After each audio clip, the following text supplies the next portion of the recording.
حضرت علی رضی اللہ تعالیٰ عنہ نے فرمایا، گل عمر میں جو وقت ضائع کیا ہے، آخر عمر میں اس کا تدارک کرنے کا انجام اچھا ہو۔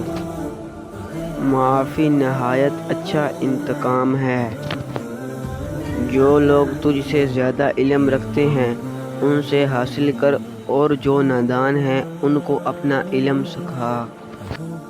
اس شخص کی نسبت تعجب ہے جو اپنی اجل کا مالک نہیں، پھر بھی وہ اپنی امیدیں کس طرح بڑھاتا ہے۔ بے قراری کی نسبت صبر کرنا زیادہ تکلیف دہ وہ ہے۔ بخیل دنیا میں فقیروں کی سی زندگی بسر کرے گا اور آخرت میں امیروں کا حساب بھگتے گا۔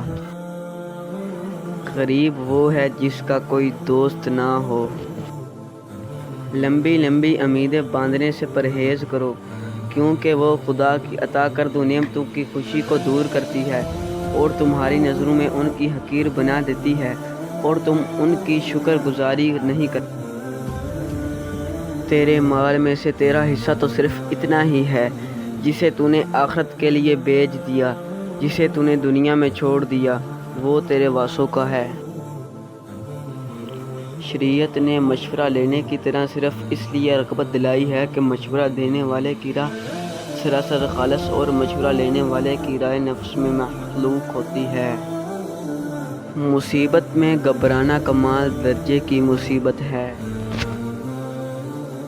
اگر کسی کے ساتھ احسان کرے تو اس کو چھپا کے رکھ، اور جب تیرے ساتھ کوئی احسان کرے تو اس کو ظاہر ہونے دے۔